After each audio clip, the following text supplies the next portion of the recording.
2 years ago last March, I watched my mother get loaded into the back of an ambulance on a Sunday morning. She was still wearing her bathrobe. Her coffee was still sitting on the kitchen counter, untouched, getting cold. I'm a cardiologist. I've been practicing for 22 years. I've diagnosed conditions that other doctors missed entirely. I've held patients' hands while explaining that the next 48 hours would determine whether they lived or died. What nobody knew at the time was that the most dangerous patient I ever failed to protect was sleeping in the bedroom down the hall from where I grew up. This story doesn't start with a diagnosis or a hospital room. It starts with a morning routine, my mother's morning routine. The same collection of small, ordinary, seemingly harmless habits she repeated every single day for years. And one of those habits, one that she believed was actually keeping her healthy, nearly stopped her heart. After my mother's emergency, I became obsessed with understanding exactly what went wrong.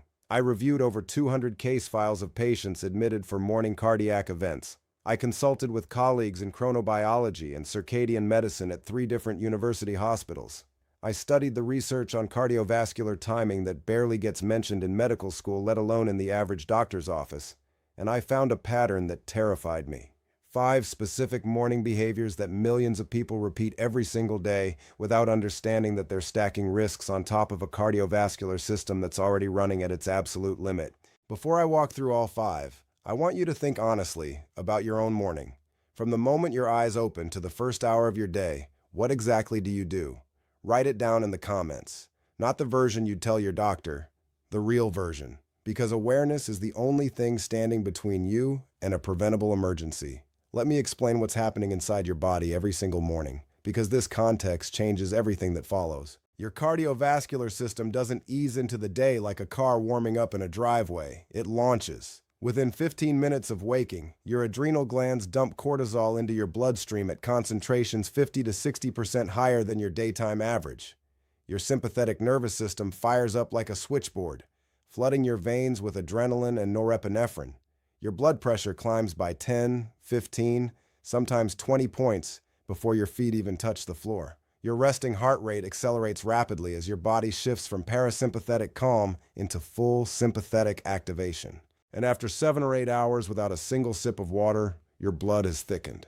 Red blood cells are more concentrated.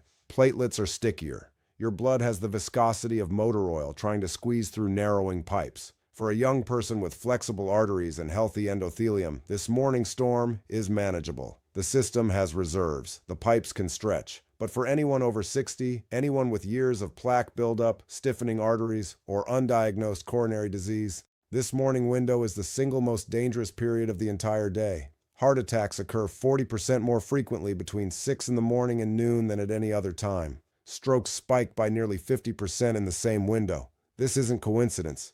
It's biology, and the 5 mistakes I'm about to share turn this already dangerous window into something far worse. The first mistake is one that millions of people on daily medications make without a second thought. Taking blood pressure pills, heart medications, or blood thinners first thing in the morning on a completely empty and dehydrated stomach. I understand the logic. Your doctor told you to take your medications in the morning. So your alarm goes off, you reach for the pill organizer on your nightstand, you pop your lisinopril or your metoprolol or your amlodipine with a tiny sip of water, and you go about your day feeling responsible and disciplined.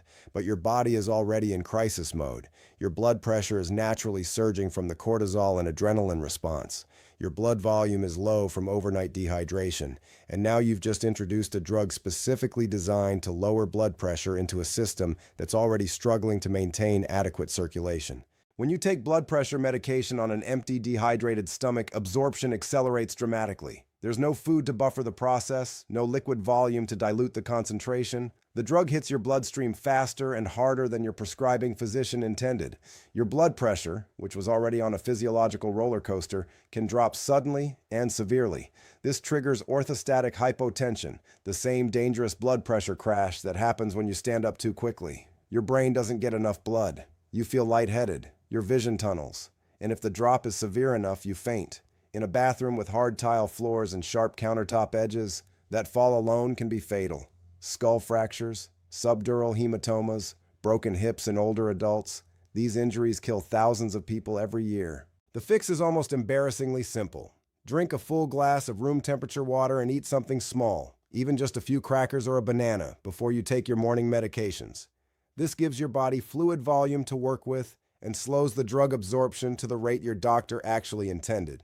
If you're on morning medications right now, talk to your doctor about whether adjusting the timing by 30 minutes could make a critical difference. The second mistake is something your body forces you to do, and the way you handle it in the morning hours can be genuinely dangerous. Straining during early morning bathroom use.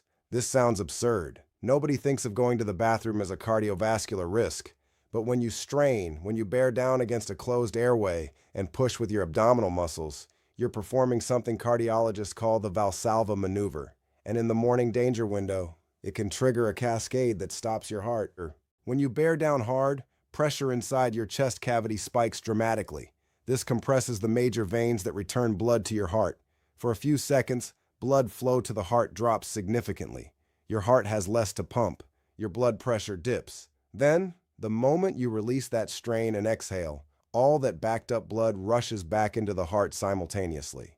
Your cardiovascular system overcorrects violently. Blood pressure can spike by 30 to 50 points in a matter of seconds. Heart rate swings wildly. For an aging heart that's already dealing with the morning cortisol storm, with thick dehydrated blood, with stiff arteries that can't absorb sudden pressure changes, this rapid swing between low pressure and extreme high pressure can destabilize the heart's electrical system. Dangerous arrhythmias develop. Atrial fibrillation, ventricular tachycardia. In the worst cases, the plaque lining a coronary artery ruptures from the sudden pressure change. A blood clot forms on the spot, and the artery closes completely. That's a heart attack triggered by going to the bathroom. Emergency rooms across the country see this pattern regularly. Patients found unconscious in bathrooms. Patients who had cardiac events during morning straining. The medical literature documents this link clearly, but almost nobody talks about it outside of cardiology departments. The solution is hydration and timing. Drink water before you go. The increased fluid volume softens stool and reduces the need to strain. Never hold your breath and push. Breathe slowly and steadily through the process. If chronic constipation is forcing you to strain every morning, talk to your doctor. A simple stool softener could be protecting your heart more than you realize. Pay attention to this next detail, because it explains why the third mistake is so devastating. The third mistake is flooding your nervous system with emotional stress during the first 60 minutes after waking. Your phone buzzes on the nightstand. Your eyes aren't even fully focused yet, but your thumb is already scrolling. A news headline about something terrible. An email from your boss with the subject line, "We need to talk." A text message that delivers bad news. A social media comment that makes your blood boil. Or maybe it's not digital at all. Maybe it's a morning argument with your spouse about finances. Or a phone call from a family member with a problem that instantly puts knots in your stomach. Every single one of these triggers releases additional cortisol and adrenaline into your bloodstream. But remember what I told you earlier. Your cortisol is already at its peak morning concentration. Your adrenaline is already flooding your system from the natural wake-up process. Your blood pressure is already elevated. Adding emotional stress on top of this baseline is like pouring fuel on a fire that's already burning at maximum temperature. Research from cardiology departments at major university hospitals has documented that acute emotional stress can raise blood pressure by 20 to 40 points and increase heart rate by 15 to 30 beats per minute within seconds. Combined with the morning hormonal surge, combined with dehydrated thick blood, combined with stiff aging arteries, this creates conditions where a coronary event becomes terrifyingly possible. There's a reason cardiologists have documented spikes in heart attack admissions on Monday mornings after emotionally charged sports events and during periods of national crisis. Emotional stress is not abstract. It produces measurable physical cardiovascular strain. And that strain is most dangerous when your body is already maxed out, which is exactly what happens every morning between waking up and roughly 10 o'clock. The solution requires discipline, but it's straightforward. Keep your phone in another room until you've completed your morning routine. Do not check email, news, or social media for the first 60 minutes after waking.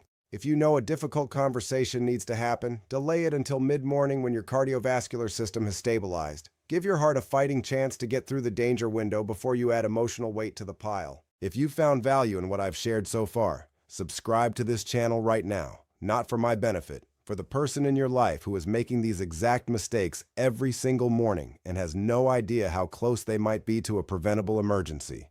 Your subscription is how this information reaches the people who need it most, because the algorithm only shows content to audiences whose communities engage with it. Subscribe now, and I'll keep sharing what I've learned from 22 years of watching preventable tragedies unfold in emergency rooms. So we've covered medications, bathroom straining, and emotional stress. But I haven't told you about the one that surprised me the most.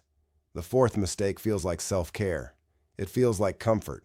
It feels like exactly the right thing to do on a cold morning when your body is stiff and your muscles ache. Taking a hot shower immediately after getting out of bed. You stand under that steaming water and your muscles relax, your shoulders drop, and you feel human again. But inside your cardiovascular system, something dangerous is happening. Extreme heat causes rapid vasodilation, meaning thousands of blood vessels in your skin suddenly expand wide open. Blood rushes to your skin surface to dissipate the heat. This is the opposite mechanism from cold exposure, but the result is equally dangerous. When your blood vessels dilate suddenly, your blood pressure drops fast. All that blood that should be flowing to your brain and vital organs is now pooled in the dilated vessels near your skin. Your heart, which was already working hard against thick morning blood and elevated resistance, suddenly loses the pressure it needs to push blood upward to your brain. You feel dizzy. The shower tiles seem to tilt. Your vision goes gray at the edges. And if the pressure drop is severe enough, you lose consciousness. In a wet, slippery shower enclosure, surrounded by hard surfaces, glass doors, and metal fixtures, losing consciousness is catastrophic. But the danger doesn't stop at the fall. Your body detects the pressure drop and panics. The sympathetic nervous system fires an emergency adrenaline surge to compensate. Blood pressure rockets back up. Heart rate spikes violently. This whiplash between low pressure and sudden extreme high pressure, this back and forth that cardiologists call hemodynamic instability, can trigger the exact same dangerous arrhythmias that kill people during morning cardiac events. Ventricular fibrillation, sudden cardiac arrest, dead on the shower floor before anyone even realizes something is wrong. The solution is temperature moderation and timing. If you shower in the morning, use warm water, never hot. Start with lukewarm and adjust gradually. Keep showers short in the first hour after waking. And critically, hydrate before you step into the shower. That glass of water gives your cardiovascular system the fluid volume it needs to handle the vasodilation without crashing. The clock was already ticking for my mother. She just couldn't hear it yet. The fifth mistake is the one that put my mother in the back of that ambulance. And it's the one that haunts me the most because I should have caught it. I'm trained to catch exactly this. But I missed it completely because I wasn't looking at my mother as a patient. I was looking at her as my mom. For months before her collapse, my mother had been experiencing what she called morning fuzziness, a strange tightness across her chest when she first woke up, tingling in her left arm that she blamed on sleeping in an awkward position, brief moments of breathlessness that passed after a few minutes, occasional heart fluttering that she described as her coffee kicking in, even though it happened before she'd had any coffee at all. She mentioned these symptoms to me casually during Sunday dinners. Offhand comments between passing the bread and talking about the grandchildren, and every single time I nodded and told her it was probably nothing, probably just age, probably just deconditioning, probably just anxiety, probably. That word almost killed her. What my mother was experiencing were textbook warning signs of unstable angina, a condition where the blood supply to the heart muscle is intermittently compromised. The chest tightness was her heart crying out for oxygen during the morning surge when demand exceeded supply. The arm tingling was referred pain from cardiac ischemia. The breathlessness was her heart failing to pump efficiently under stress. The palpitations were early arrhythmias from a heart muscle that wasn't getting enough blood. Every single symptom was a warning siren, and she silenced each one with the same phrase that kills thousands of people every year. It'll pass. On the Sunday morning, she collapsed. Her unstable plaque finally ruptured. A blood clot formed in her left anterior descending artery, the vessel cardiologists call the widowmaker, because blockages there are so frequently fatal. Her heart went into ventricular fibrillation. She dropped on the kitchen floor 3 feet from the stove where she was heating water for tea. My father called 911. Paramedics arrived in 7 minutes. They shocked her heart 3 times before they restored a rhythm. 3 times they had to send electricity through her chest and hope her heart would restart in a pattern that could sustain life. She survived. She recovered. But she lives with the knowledge that her heart stopped, that she was clinically dead on her own kitchen floor, while her husband watched helplessly and waited for strangers to arrive and bring her back. And the worst part is this. I had months of warning signs, delivered to me directly by my own mother, over dinner, in plain language, and I dismissed every single one because I fell into the same trap that kills patients every day. The assumption that morning discomfort is normal.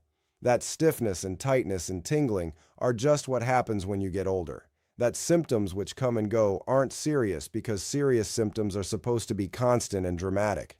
They're not. The most dangerous cardiac symptoms are often subtle, intermittent, and easy to explain away, and they are most likely to appear during the morning danger window when your cardiovascular system is under maximum natural stress. If you or someone you love is experiencing any recurring morning symptom, chest tightness, arm discomfort, unexplained breathlessness, palpitations, dizziness, or unusual fatigue, do not wait. Do not dismiss it. Do not tell yourself it'll pass. See a cardiologist. Get a stress test. Get your coronary arteries evaluated. The test takes less than an hour. The alternative takes everything. Now let me share the morning protection protocol that my mother follows religiously. The routine that has kept her safe for 2 years since the worst morning of our family's life. Minute 1. The breathing minute. When you wake up, stay in bed. Do not sit up. Do not reach for your phone. Breathe in slowly through your nose